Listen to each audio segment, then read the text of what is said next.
You know that feeling when your whole world just crumbles in one moment? That was me on what should have been the happiest day of my life. I'm talking about my wedding day, when I caught my brand new wife having an affair with our pastor. Yeah, the same guy who just finished telling us about sacred vows and holy matrimony. The worst part wasn't even the betrayal itself. It was realizing how long they'd been planning this behind my back. I found evidence that made my stomach turn, and when I finally confronted them publicly, the fallout was bigger than I ever imagined. Some people called me crazy, others said I was brave. All I know is that day changed everything about how I see trust, marriage, and the people I thought I could count on. So I'm Daniel, 29, office worker. I spend most of my days in a gray cubicle downtown, processing insurance claims and trying not to fall asleep during endless meetings.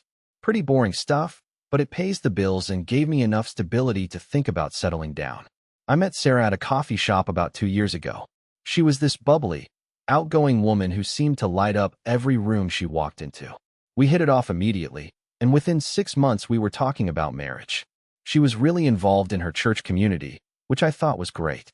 I wasn't particularly religious, but I respected her faith and started attending services with her.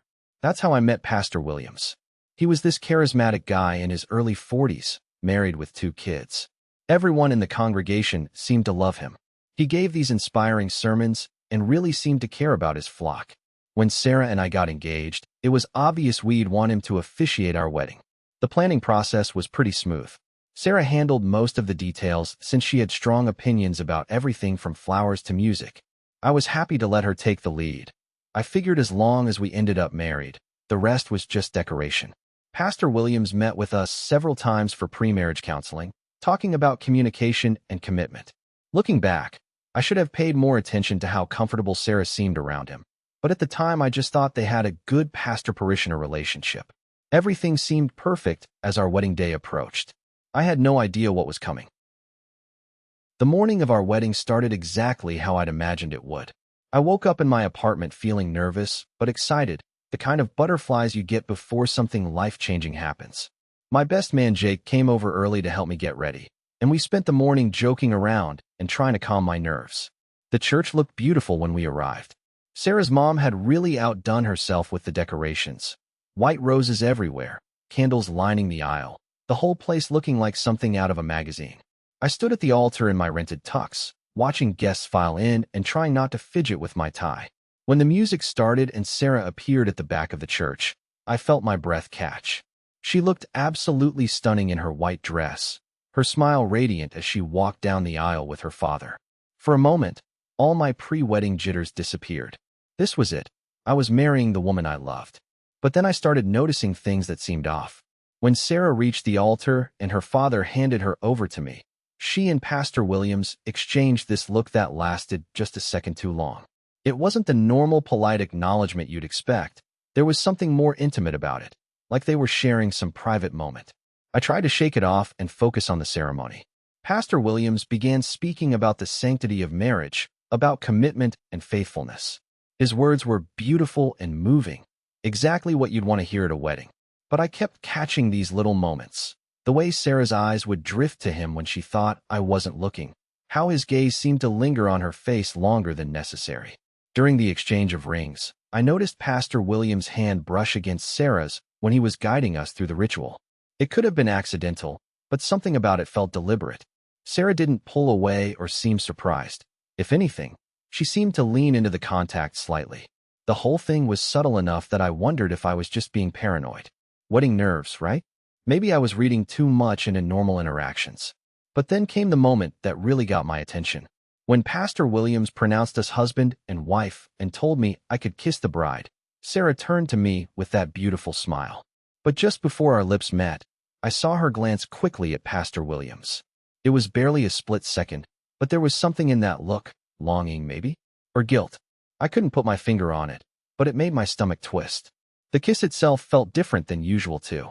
Sarah seemed distracted, like part of her attention was somewhere else. When we broke apart and turned to face our guests, I noticed Pastor Williams watching us with this strange expression. He was smiling, but it didn't reach his eyes. There was something almost possessive in the way he was looking at Sarah.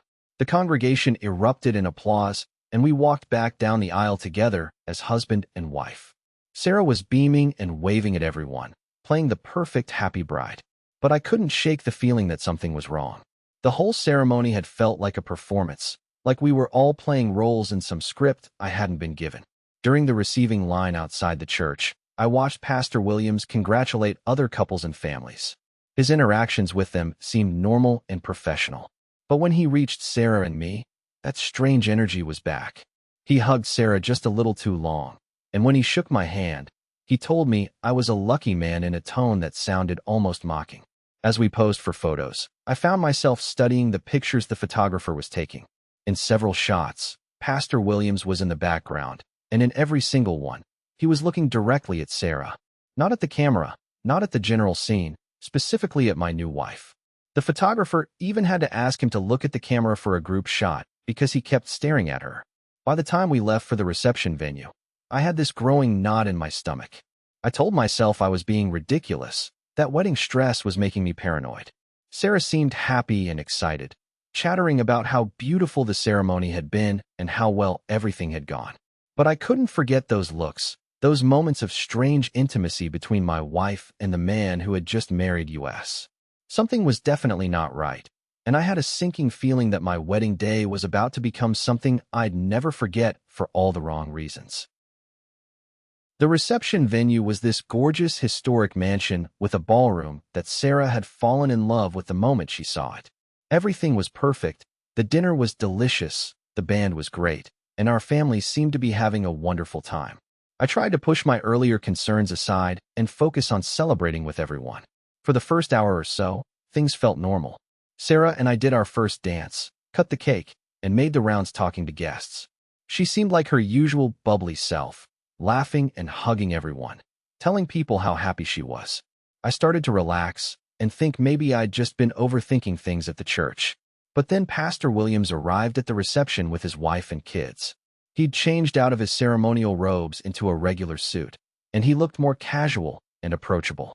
His wife seemed nice enough, a quiet woman who stayed close to their children and didn't mingle much.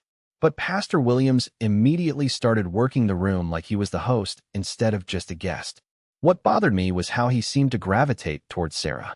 Every time I looked around, he was near her, refilling her champagne glass, asking her to dance, complimenting her dress. His wife didn't seem to notice or care, but I was definitely picking up on the pattern. About halfway through the reception, Sarah told me she needed to freshen up and disappeared toward the restrooms. I was talking to my uncle about work stuff when I realized she'd been gone for almost 20 minutes. That seemed like a long time just to touch up makeup or use the bathroom. I excused myself and went looking for her. The women's restroom was empty, and when I asked a few female guests if they'd seen her, they all said no. I started walking around the venue, checking different rooms and areas. The place was pretty big, with lots of little side rooms and alcoves. Finally, I found her coming back in through a side door that led to the garden area. Her hair looked slightly messed up, and she seemed flustered when she saw me. I asked her where she'd been, and she said she'd needed some fresh air and had been walking around outside. But when I looked past her through the door, I could see Pastor Williams about 50 feet away, also walking back toward the building from a different direction. The timing seemed too coincidental. I asked Sarah if she'd been outside with Pastor Williams, and she got defensive immediately. She said she'd barely seen him all evening and that I was being paranoid. But there was something in her tone that didn't sound right, like she was trying too hard to convince me. We went back to the party, but I couldn't stop thinking about it. I started paying closer attention to their interactions for the rest of the evening. During the dancing, Pastor Williams asked Sarah for a dance, which seemed normal enough. But I watched them from across the room, and the way they moved together looked too comfortable, too familiar. They were talking quietly to each other, their heads close together, and Sarah was laughing at whatever he was saying. When the song ended, they didn't immediately separate like you'd expect. They stood there for a moment, still close together, and I could swear I saw him squeeze her hand before they finally stepped apart. Sarah came back to me with this bright smile, but she seemed almost giddy, like she was on some kind of high. Later, when we were sitting at the head table, Sarah's phone buzzed with a text message. She grabbed it quickly and read it, and I saw her face change. She got this little smile that looked almost secretive. I asked her who it was from, and she said it was just her sister thanking her for including her in the wedding party. But something about her reaction bothered me. When her phone buzzed again a few minutes later, she was more discreet about checking it. She angled the screen away from me and read the message with that same secretive expression. This time when I asked about it, she said it was just wedding vendors following up. The rest of the reception passed in a blur. I tried to enjoy myself, but I felt like I was watching everything through a strange lens. Every interaction between Sarah and Pastor Williams seemed loaded with meaning. Every time Sarah checked her phone, I wondered who was texting her. Every time she disappeared for a few minutes, I found myself looking around to see if Pastor Williams was also missing. By the time we said goodbye to our guests and headed to our hotel suite, I felt exhausted and confused. Sarah seemed energized and happy, talking excitedly about how perfect everything had been. She kept mentioning how wonderful Pastor Williams' ceremony had been, how meaningful his words were, how lucky we were to have him as our pastor. As we got ready for bed in our honeymoon suite, I tried to push all my doubts aside. This was supposed to be one of the most romantic nights of our lives. But when Sarah went to charge her phone on the nightstand, it lit up with another text message. She quickly grabbed it and read it, and once again I saw that secretive smile cross her face. I couldn't take it anymore. I asked her directly who kept texting her, and she got immediately defensive. She said I was being controlling and paranoid, that she was allowed to have friends and receive messages. But she wouldn't show me the phone, and when I pressed the issue, she got angry and accused me of not trusting her. We ended up having our first fight as a married couple on our wedding night. Sarah eventually turned off her phone, and we tried to salvage the evening, but the magic was gone. As I lay awake next to my new wife, I couldn't shake the feeling that our marriage was already in trouble before it had even really begun. I woke up the next morning feeling like I had a hangover, even though I'd barely had anything to drink at the reception. Sarah was already up and in the shower, singing some song I didn't recognize.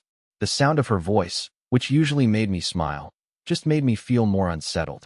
When she came out of the bathroom, she seemed back to her normal cheerful self. She kissed me good morning and started talking about our honeymoon plans, acting like nothing had happened the night before. But I couldn't forget the weird interactions from the wedding or the mysterious text messages. We went down to the hotel restaurant for breakfast, and Sarah spent most of the meal on her phone.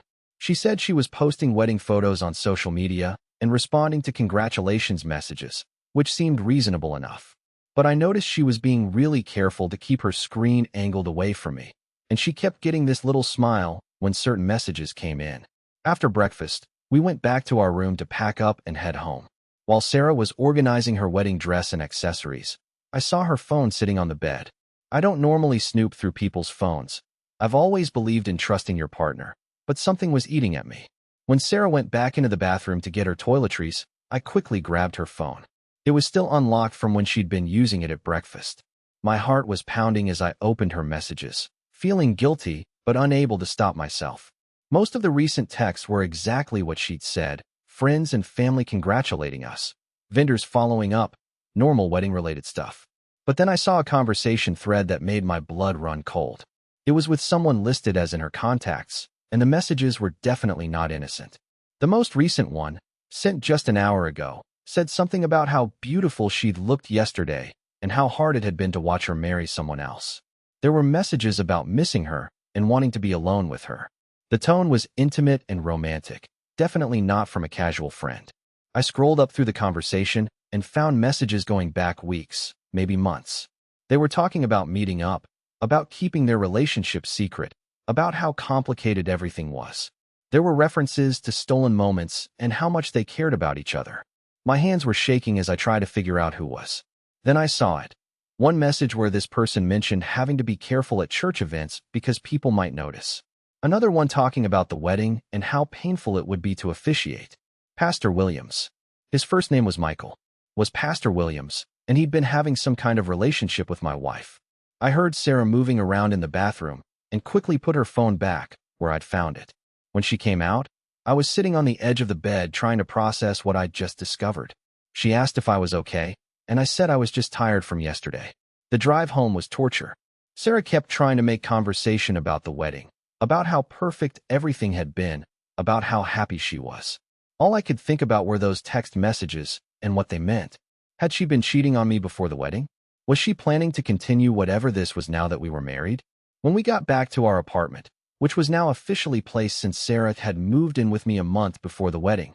I tried to act normal, but I was watching everything she did with new eyes. Every time her phone buzzed, I wondered if it was him.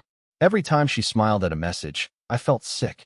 That afternoon, Sarah said she needed to run some errands and return some wedding planning stuff. She was gone for about 3 hours, which seemed like a long time for simple errands. When she came back, she seemed flushed and happy, like she was glowing from the inside. I asked her what errands had taken so long, and she gave me this vague answer about having to go to multiple stores and running into people who wanted to talk about the wedding. But when I asked for specifics, she got defensive and said I was being controlling again. That evening, I was helping her unpack some of her wedding gifts when I found something that made my stomach drop. Hidden in her purse was a hotel receipt from yesterday, not from our honeymoon suite, but from a different hotel across town. The timestamp showed it was from the afternoon, during the time gap, when she disappeared from the reception. I stared at that receipt for a long moment, trying to come up with an innocent explanation. Maybe she'd stopped by to pick something up for someone else. Maybe it was an old receipt from before the wedding. But the date was definitely from yesterday, and I couldn't think of any reason why Sarah would have been at a different hotel during our wedding reception. When I confronted her about it, Sarah's reaction told me everything I needed to know. She got immediately flustered and started stumbling over her words. First, she said she didn't know what I was talking about. Then she said maybe it had fallen into her purse by mistake. Then she said she might have picked it up off a table somewhere. None of her explanations made sense, and she couldn't look me in the eye while she was giving them. Finally, she got angry and accused me of going through her personal things. She said I was being paranoid and jealous and that she didn't appreciate being interrogated like a criminal. But I could see the guilt written all over her face. Combined with the text messages I'd seen that morning, the hotel receipt painted a pretty clear picture. Sarah had snuck away from our wedding reception to meet someone at a hotel, and based on those messages, that someone was almost certainly Pastor Williams. We ended up having another huge fight, with Sarah storming off to the bedroom and slamming the door. I sat in the living room holding that hotel receipt, feeling like my whole world was falling apart. 24 hours ago, I'd been the happiest man alive, getting married to the woman I loved. Now I was starting to realize that woman might have been cheating on me with our pastor, possibly even on our wedding day. The worst part was the doubt. Maybe I was being paranoid. Maybe there were innocent explanations for everything. But deep down, I knew what I was seeing, and it was breaking my heart. I spent the next few days in a weird fog, trying to act normal while my mind was racing. Sarah seemed to sense that something was off, but she was acting like everything was fine, talking about honeymoon plans and thank you cards like we were a normal newlywed couple. By Wednesday, I couldn't take it anymore. I needed to know the truth, one way or another. I decided to go talk to Pastor Williams directly, but I knew I had to be smart about it. If I just accused him outright, he'd probably deny everything and then warn Sarah that I was suspicious. I called the church and asked if I could schedule a meeting with Pastor Williams about some marriage counseling follow-up. The secretary said he had an opening that afternoon, which worked perfectly since Sarah thought I was at work. The church felt different when I walked in that day. Instead of the peaceful, welcoming place I'd come to know over the past year, it felt almost sinister. Maybe it was just my state of mind, but everything looked darker somehow. Pastor Williams greeted me in his office with that same warm smile he always had. He congratulated me again on the wedding and asked how married life was treating me. I told him things were great, but that I wanted to talk through some communication issues Sarah and I were having. I started off with general questions about marriage and trust, trying to feel out his reactions. He gave me all the standard pastoral advice about open communication and working through problems together. But I was watching his body language carefully, and he seemed more nervous than usual. He kept fidgeting with his pen and avoiding direct eye contact. Then I decided to test him a little. I mentioned that Sarah had been getting a lot of text messages from friends congratulating her, and that sometimes I felt left out when she was always on her phone. I watched his face when I said this, and I swear I saw him tense up slightly. He told me that was normal for newlyweds, that everyone wanted to share in our happiness. But then he added something that struck me as odd. He said that Sarah was a very social person who had a lot of people who cared about her, and that I shouldn't worry about her friendships. I hadn't said anything about being worried about friendships. I'd just mentioned text messages. Why would he jump to that unless he was thinking about a specific friendship I might be concerned about? I pushed a little further and said that sometimes the messages seemed pretty personal, like maybe from someone who knew her really well. Pastor Williams got visibly uncomfortable at this point. He started talking about how Sarah was very involved in the church community and had developed close relationships with many people there. Again, I hadn't mentioned the church at all. He was connecting dots that I hadn't given him, which told me he was thinking about something specific.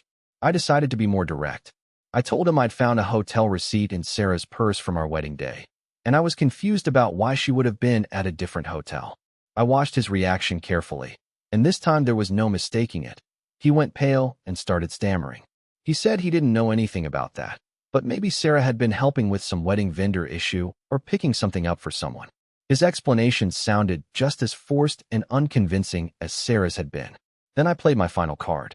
I told him I'd seen some text messages on Sarah's phone that seemed inappropriate, and I was wondering if he had any advice about how to handle it when your spouse might be having an emotional affair. Pastor Williams completely shut down at this point. He told me that marriage counseling was about working on our own relationship, not about making accusations against Sarah. He said that if I was having trust issues, I needed to examine my own insecurities and communicate directly with my wife instead of jumping to conclusions. But his whole demeanor had changed. The warm, caring pastor was gone, replaced by someone who seemed defensive and almost hostile. He kept glancing at his phone, and I could tell he wanted the meeting to end. I thanked him for his time and got up to leave, but as I reached the door, I heard his phone buzz with a text message. Without thinking, he glanced at it, and I saw his expression change completely. He got this soft, almost tender look on his face, the same expression I'd seen him give Sarah at the wedding. I pretended to have forgotten something and turned back toward his desk. As I did, I caught a glimpse of his phone screen. The message was from someone listed as, and it said something about missing him and asking when they could talk. Sarah. He was getting romantic text messages from my wife, right there in front of me, and he'd looked at it with the expression of a man in love. I left the church feeling sick, but also strangely relieved. At least now I knew I wasn't going crazy. There was definitely something going on between Sarah and Pastor Williams, and it had been going on for a while. As I was walking to my car, I heard voices coming from the side of the building. I recognized Pastor Williams' voice, and he sounded upset. I couldn't make out the words, but he seemed to be having an intense conversation with someone. I quietly walked around the building, staying close to the wall. Pastor Williams was on his phone, pacing back and forth in the small garden area behind the church. I got close enough to hear what he was saying, and what I heard made my blood boil. He was telling someone that I was getting suspicious and asking too many questions. He said they needed to be more careful and maybe cool things down for a while. Then he said something about how hard it was to pretend everything was normal when all he wanted was to be with her. I didn't need to hear any more. I had my confirmation, and now I needed to figure out what to do about it. As I drove home, I felt this strange mix of anger, sadness, and determination. My marriage was barely a week old, and it was already over. But I wasn't going to just let them get away with it. The rest of that week was hell. I had to pretend everything was normal with Sarah while knowing she was cheating on me with our pastor. Every conversation felt like a lie. Every kiss felt like a betrayal. She kept talking about our future together, about the life we were going to build, and I wanted to scream. The worst part was watching her text with him. Now that I knew what to look for, it was obvious. She'd get these messages that would make her face light up, and she'd disappear into the bathroom or another room to respond. Sometimes she'd come back looking flushed and happy, like she was walking on air. I started documenting everything I could. I took photos of the hotel receipt before Sarah could throw it away. I made notes about times when she disappeared or acted suspicious. I even started recording some of our conversations when she was being defensive about her phone usage, just in case I needed evidence later. By Friday, I was ready to explode. Sarah had gone out for what she called a but came home way later than expected, and I was pretty sure she'd been with him instead. When I tried to ask her about it, she got angry and accused me of not trusting her. The irony was unbelievable. She was cheating on me and then getting mad at me for not trusting her. I needed to talk to someone before I did something stupid, so I called my sister Emma. She's always been the person I turn to when I need advice, and she's never been afraid to tell me the truth even when it's hard to hear. Emma came over Saturday morning while Sarah was at what she claimed was a church committee meeting. I told Emma everything. The weird looks at the wedding, the text messages, the hotel receipt, my conversation with Pastor Williams. I showed her the photos and played her some of the recordings I'd made. Emma listened to everything without interrupting, but I could see her getting angrier as the story went on. When I finished, she was quiet for a long moment. Then she told me she'd never really trusted Sarah, that something about her had always seemed fake. I asked her why she'd never said anything, and Emma said she'd hoped she was wrong and that I seemed happy. But now that she heard all this evidence, she said it was obvious that Sarah was cheating and had probably been doing it for months. Emma asked me what I wanted to do about it. I told her I wasn't sure. Part of me wanted to confront them both, but part of me was afraid of what would happen. We'd just gotten married, our families had spent a lot of money on the wedding, and Pastor Williams was a respected member of the community. Who would believe me? That's when Emma said something that changed everything. She told me that if I had proof, people would have to believe me. She said that Sarah and Pastor Williams were counting on me being too embarrassed or scared to expose them. But that's exactly why I needed to do it. Emma offered to help me get more evidence. She suggested I try to record them together somehow, or at least get more concrete proof of their relationship. She said that once I had something undeniable, I could decide how to use it. I was hesitant at first.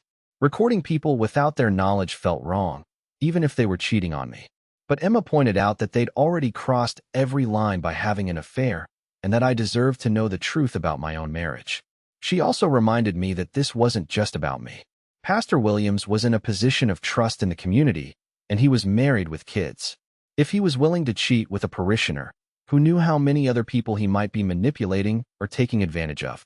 That afternoon, Emma helped me set up a voice recording app on my phone. We practiced using it so I'd be comfortable with it when the time came. She also helped me think through different scenarios for how to approach the situation. Emma suggested I try to get them together in a situation where I could record their conversation. She said the church would be perfect because it was a public place where I had every right to be, and if I caught them there together, it would be even more damning. By the time Sarah came home from her, I had a plan. She seemed unusually happy and energetic, which probably meant she'd been with Pastor Williams instead of at any church meeting. But instead of confronting her, I just smiled and asked how her day had been. That night, as we were getting ready for bed, Sarah's phone buzzed with a message. She grabbed it quickly as usual, but this time I saw her type back a response that looked longer than usual. When she was done, she had this secretive smile that I'd come to recognize. I asked her what she was so happy about, and she said she was just excited about some church event that was coming up. She mentioned that Pastor Williams had some special announcement to make at Sunday service, and that she thought it was going to be really meaningful for the congregation. As I lay in bed that night, I wondered if there had anything to do with their affair. Were they planning to leave their spouses? Were they going to try to run away together? Or were they just getting bolder about their secret relationship? Either way, I knew I couldn't wait much longer to act. Emma was right. I needed proof, and I needed it soon. Sunday service was going to be interesting, and I had a feeling it might be my best opportunity to get the evidence I needed to expose them both. Sunday morning came, and I felt like I was preparing for battle. Sarah was unusually excited about church, spending extra time getting ready and talking about how she couldn't wait to hear Pastor Williams' special message. The way she said his name made my skin crawl. I made sure my phone was fully charged and tested the recording app one more time. Emma had texted me that morning to wish me luck and remind me to stay calm no matter what happened. I was going to need that advice. The church was more crowded than usual. Word had apparently gotten out about Pastor Williams having some kind of important announcement, and people were curious. Sarah and I sat in our usual spot about halfway up, but I noticed she kept looking around like she was searching for someone. Pastor Williams looked different that morning. He seemed nervous and kept fidgeting with his notes. During the opening hymns, I saw him scanning the congregation, and when his eyes found Sarah, they lingered there for just a moment too long. She gave him this subtle little smile that probably looked innocent to everyone else, but I knew better. The service started normally enough, but I could feel the tension in the air. Pastor Williams seemed distracted during his prayers, and his sermon felt rushed and unfocused. He kept glancing at Sarah throughout, and she was hanging on his every word like he was speaking directly to her. About halfway through the service, Pastor Williams announced that he wanted to share something important with the congregation. He said he'd been doing a lot of soul-searching lately and had come to some difficult decisions about his future. My heart started pounding. Was he about to confess to the affair? Was he going to announce that he was leaving his wife? I discreetly started the recording app on my phone. But instead of confessing anything, Pastor Williams started talking about how he'd been called to take a position at a church in another state. He said it was a wonderful opportunity for growth and that he'd be leaving at the end of the month. The congregation was shocked. People started murmuring and looking around at each other. Pastor Williams had been at this church for over 5 years, and no one had seen this coming. I looked at Sarah, and her face had gone completely white. She looked devastated, like someone had just told her that someone she loved had died. That reaction told me everything I needed to know. This wasn't just about losing a beloved pastor.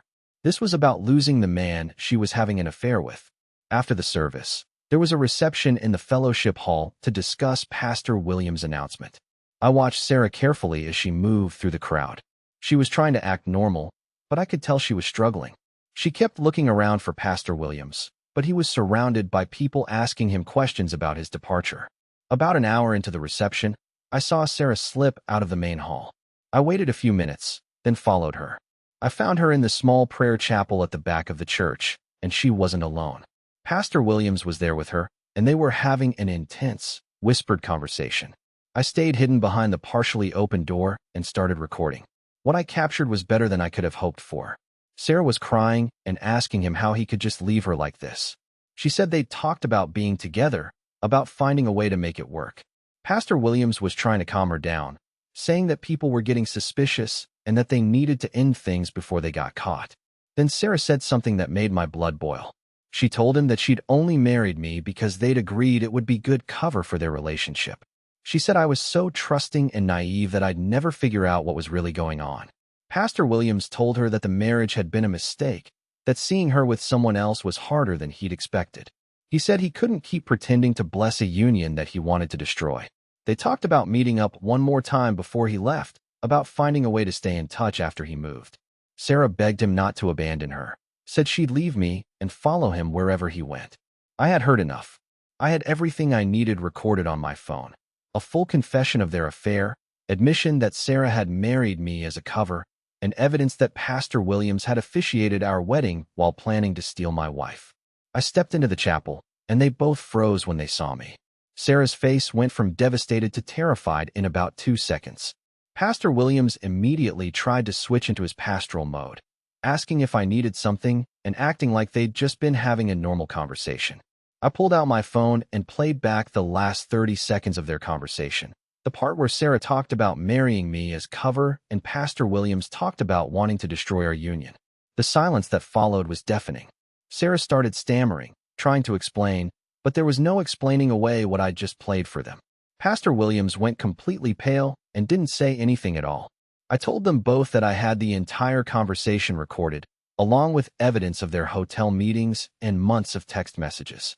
I said I was going to play the recording for the congregation, for Pastor Williams' wife, and for anyone else who needed to hear the truth about what kind of people they really were. Sarah started crying and begging me not to ruin her life. Pastor Williams found his voice and started trying to minimize what they'd done, saying it was just an emotional connection that had gotten out of hand. But I was done listening to their lies. I walked back to the fellowship hall, with both of them following behind me, pleading with me to reconsider. When I got to the front of the room, I asked for everyone's attention. The room went quiet, and I could see people looking confused about why I was speaking instead of Pastor Williams.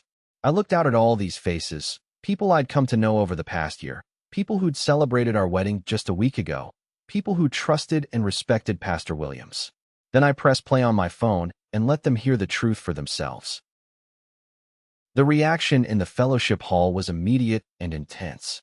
As my recording played through the speakers of my phone, you could have heard a pin drop. People's faces went from confusion to shock to horror as they heard Sarah and Pastor Williams discussing their affair and admitting that our marriage was a sham. When the recording ended, the silence lasted for maybe 5 seconds before everything exploded into chaos. People started talking all at once, some shouting questions, others expressing disbelief, a few calling for Pastor Williams to explain himself. Sarah was sobbing uncontrollably next to me, and Pastor Williams looked like he wanted to disappear into the floor. His wife had been standing near the back of the room with their kids, and the look on her face when the recording played was something I'll never forget. A mix of heartbreak, fury, and betrayal. She didn't scream, she didn't faint. She just took her children by the hand and walked out of the hall without saying a word. That silence was louder than any outburst. The congregation turned on him immediately. Questions, accusations, shouts. The room was boiling over. A few elders tried to calm people down, but the damage was done. Pastor Williams stumbled through a weak denial, then switched to blaming emotional confusion. Nobody bought it. Sarah clung to me, begging me to fix this before it went any further, but I shook her off. For the first time, I wasn't the one humiliated, they were. And it felt like justice. The fallout was brutal. Within a week, the church council announced Pastor Williams' resignation. Rumors spread fast, not just in the congregation but across town.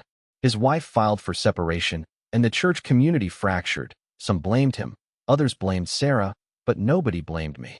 In fact, people came up to me in grocery stores, at work, even on the street, saying I'd done the right thing. Sarah tried to save face at first, insisting that it was just emotional support gone too far.